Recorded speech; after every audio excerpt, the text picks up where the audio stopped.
Everyone, today is the day 1 of best 30 day with physics. आपका स्वागत है आपके अपने YouTube channel academic excellence in school. इस वीडियो में हम क्लास 10th साइंस का चैप्टर 12th इलेक्ट्रिसिटी के बारे में स्टडी करेंगे। तो आइए देख लेते हैं कि इस चैप्टर में हमें क्या क्या चीज़ें कवर करनी है।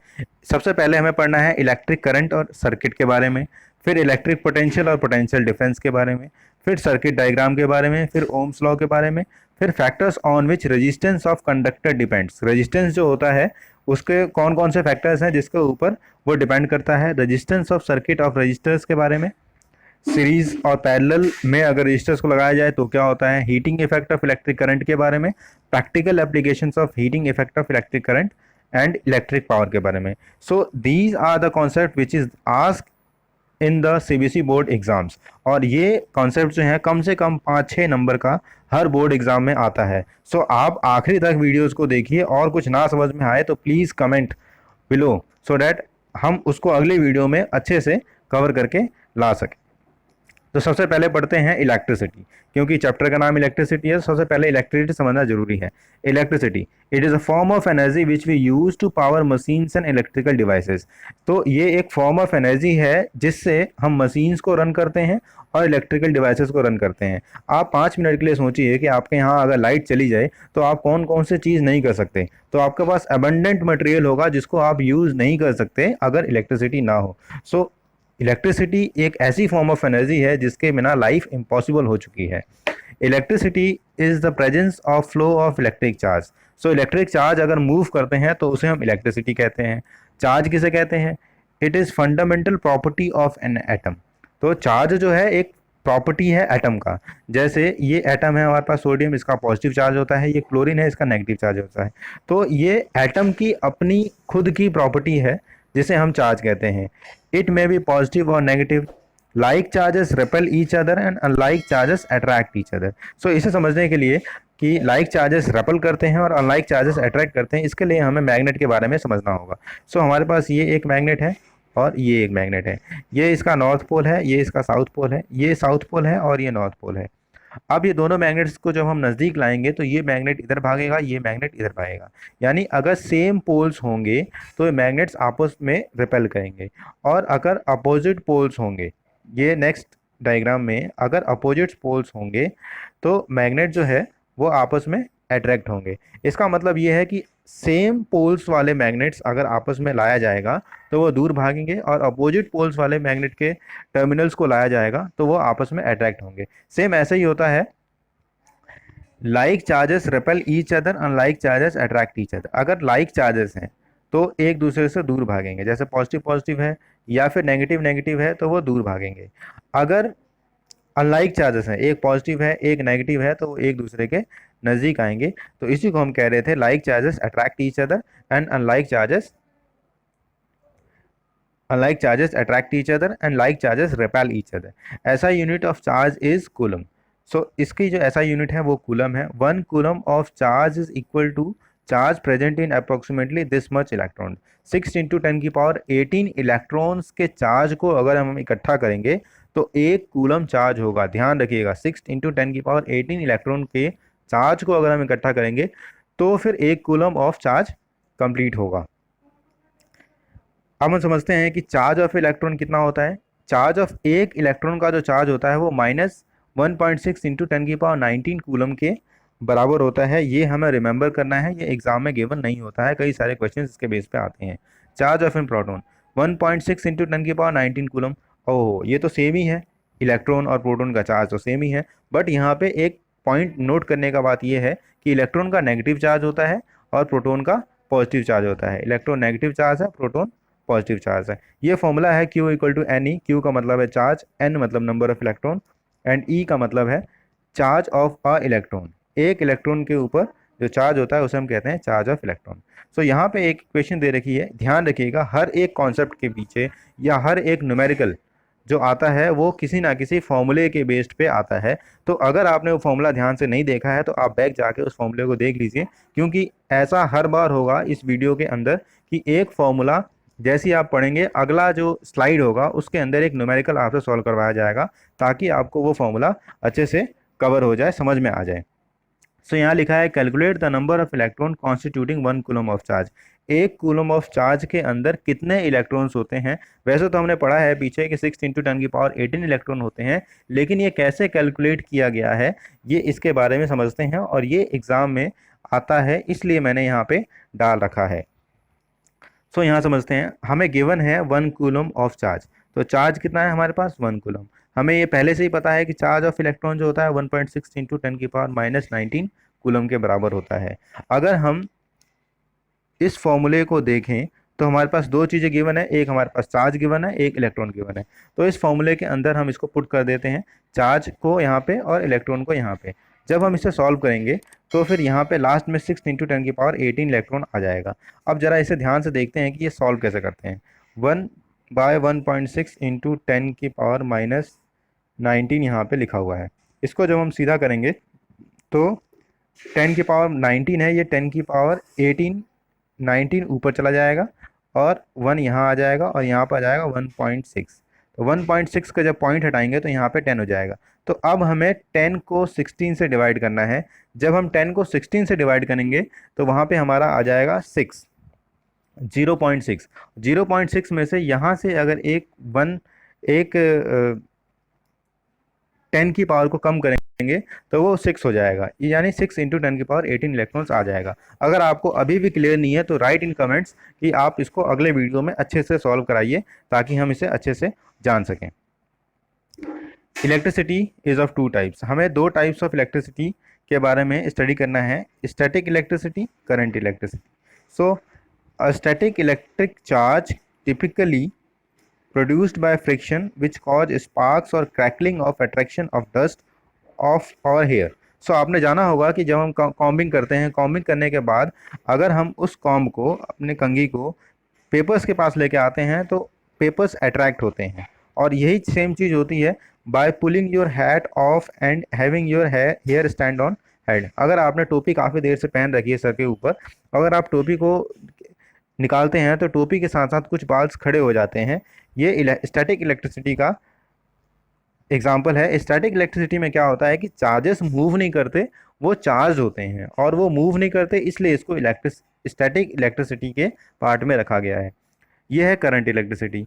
It is defined as an electric charge in motion. It consist of flow of negatively charge electrons from one material to another material through a conductor in an electric circuit. So हमें इस chapter के अंदर current electricity के बारे में पढ़ना है, जिसके अंदर एक मटेरियल से दूसरे मटेरियल में इलेक्ट्रॉन्स मूव करते हैं, और जब ये मूव करते हैं तो वहाँ पे करंट जनरेट होता है जिसको ट्रांसफ़र किया जा सकता है। स्टैटिक इलेक्ट्रिसिटी एक घर से दूसरे घर या फिर एक शहर से दूसरे शहर में ट्रांसफ़र नहीं करी जा सकती, बट करंट इलेक्ट्रिसिटी है, इसको हम ट्रांसफ़र कर सकते हैं।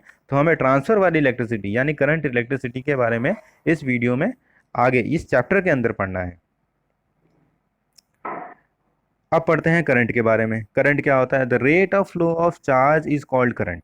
तो 1 कूलम ऑफ चार्ज जो है 1 सेकेंड में मूव करता है, उसको हम कहते हैं 1 एम्पेयर। सो अगर 1 एम्पेयर चार्ज को 1 एम्पेयर करंट के लिए हमारे पास 1 कूलम चार्ज 1 सेकेंड में एक पॉइंट से दूसरे पॉइंट पे जाना चाहिए, उसको हम कहते हैं करंट। सो ऐसा unit of current is ampere. जो ऐसा यूनिट है, इसका स्टैंडर्ड यूनिट है वो है एम्पेयर। एम्पेयर को अगर छोटा किया जाए तो मिली एम्पेयर होता है और माइक्रो एम्पेयर होता है। एम्पेयर को छोटा किया जाए मीन्स 1 एम्पेयर को छोटा किया जाएगा मिली एम्पेयर में, तो 10⁻³ एम्पेयर होता है मिली एम्पेयर।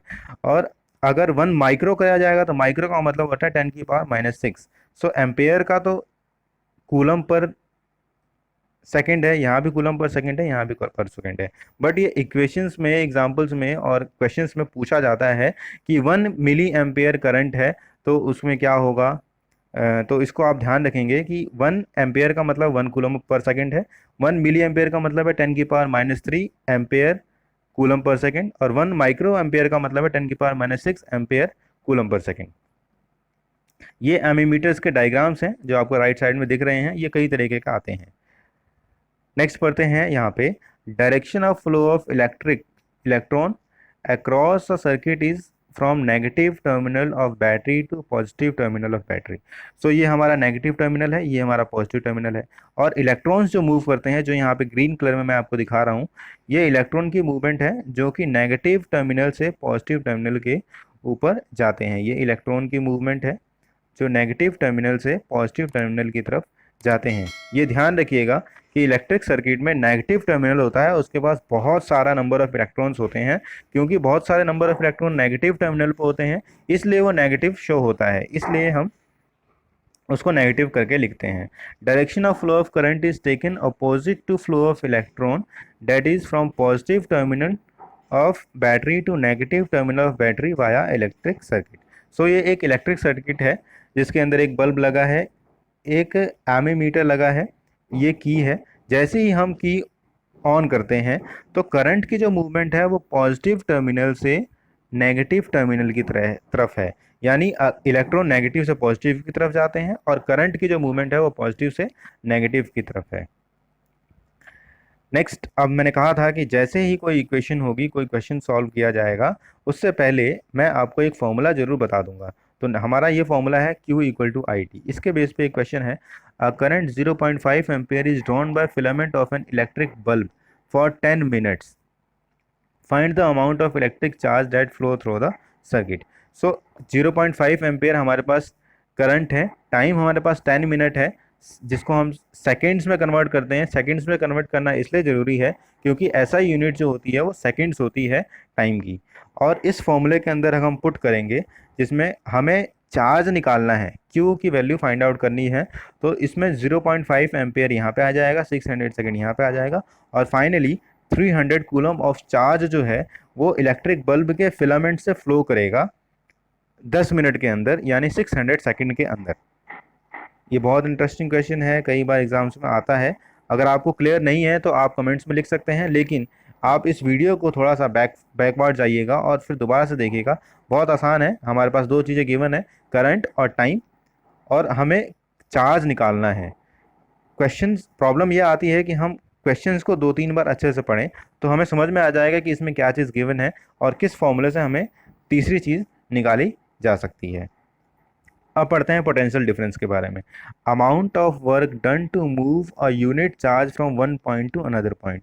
सो कितना वर्क किया जाएगा एक यूनिट चार्ज को, एक कूलम चार्ज को मूव करने के लिए, उसको कहा जाता है पोटेंशियल डिफरेंस। यानी पोटेंशियल डिफरेंस वोल्ट। 1 वोल्ट का मतलब होता है 1 जूल, यहाँ पे लिखा है 1 वोल्ट का मतलब है 1 जूल बाय 1 कूलम चार्ज। सो 1 वोल्ट का मतलब है 1 जूल का काम किया जाएगा एक कूलम चार्ज को एक पॉइंट से दूसरे पॉइंट पे ले जाने के लिए, तो उसे हम पोटेंशियल डिफरेंस कहते हैं। पोटेंशियल डिफरेंस समझने के लिए हम एक एक्सपेरिमेंट के थ्रू समझते हैं। यहाँ पे हमने एक बकेट ले रखा है जिसको ए नाम दे रखा है, यहाँ पे बकेट बी दे रखा है। दोनों का जो वाटर लेवल है वो लगभग एक बराबर है, और हमने इस बकेट को यहाँ पे एक पाइप के थ्रू जोड़ रखा है। अब आप देखेंगे जब दोनों का वाटर लेवल एक बराबर है तो जो पानी है ए से बी की तरफ भी नहीं जाएगा और बी से ए की तरफ भी नहीं जाएगा। So water doesn't move from A to B and vice versa. इसका मतलब ये है कि दोनों का लेवल एक बराबर है और बीच में पाइप लगी हुई है तो भी पानी एक से बी की जगह या बी से ए की तरफ नहीं जा रहा है। इसका अर्थ आप आसानी से समझ सकते हैं कि दोनों में जो प्रेशर क्रिएट हो रहा है और जो फोर्स क्रिएट हो रहा है वो एक बराबर है। अगर किसी में ज़्यादा होगा, किसी में कम होगा, तो फिर मूवमेंट आपको देखने को मिलेगी। अब हम यहाँ पे देखते हैं, ए के अंदर पानी का लेवल यहाँ है, बी के अंदर पानी का लेवल यहाँ है। सो ए के अंदर पानी का लेवल इतना ज़्यादा है, इसका मतलब ये है कि ए से पानी जो है वो बी की तरफ मूव करेगा। तो हम आसानी से समझ सकते हैं कि ए के अंदर ज़्यादा प्रेशर है और बी के अंदर कम प्रेशर है। ए के अंदर ज़्यादा प्रेशर है और बी के अंदर कम प्रेशर है। इसको हम आसानी से समझ सकते हैं कि अगर हमें इलेक्ट्रॉन्स को मूव करना है एक जगह से दूसरी जगह पे, तो यहाँ पे हमें एक पोटेंशियल यानी एक एनर्जी क्रिएट करनी पड़ेगी, जो ऐसा पोटेंशियल बना के रखें कि उसको फोर्सली एक इलेक्ट्रॉन को एक जगह से दूसरी जगह पे ले जाया जा सके। सेम ऐसे ही जब ए के अंदर पानी की क्वांटिटी ज़्यादा है यानी प्रेशर ज़्यादा है, तो ए से पानी जो है वो बी की तरफ मूव करेगा। So potential difference is amount of work done to move a unit charge from one point to another point. Next है ऐसा unit of potential difference is volt. Volt जो होता है ऐसा यूनिट है पोटेंशियल डिफरेंस का।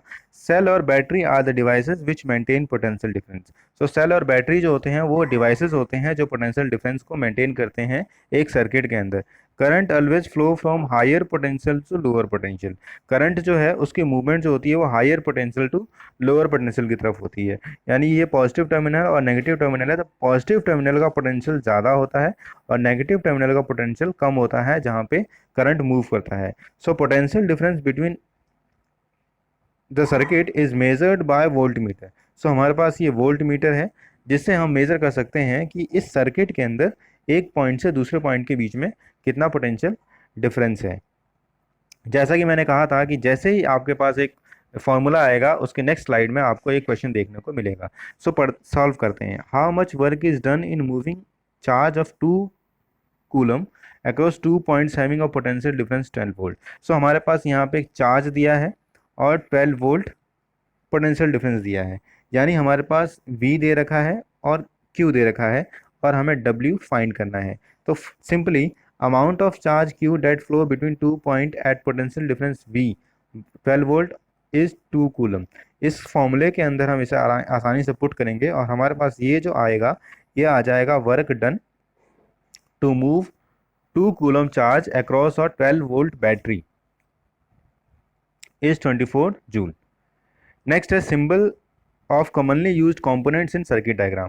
अगर मान लीजिए कि हमारे घर में हमें इलेक्ट्रिकल सर्किट्स बनाने हैं, मतलब एक रूम से दूसरे रूम में बहुत सारे स्विच लगाने हैं, पंखे के लिए स्विच लगाना है और बल्ब के लिए लगाना है, मोटर के लिए लगाना है, तो उसके लिए हम कुछ सिंबल्स का इस्तेमाल करते हैं। हम वहाँ पे बल्ब का डायग्राम नहीं बनाते, उन सिंबल्स का, जैसे हम नाइट्रोजन के लिए N का इस्तेमाल करते हैं, सोडियम के लिए Na का इस्तेमाल करते हैं, सेम ऐसे ही हम इलेक्ट्रिकल अप्लायंस के लिए सिंबल्स का इस्तेमाल करते हैं और ये सिंबल्स हमारे यहाँ पे दिए हुए हैं। जैसे एक इलेक्ट्रिक सेल के लिए जो सिंबल का इस्तेमाल करते हैं वो ये सिंबल है इलेक्ट्रिक सेल का। अगर ऐसे कई सारे सेल आपस में कनेक्ट हो जाते हैं तो उसे हम बैटरी कहते हैं।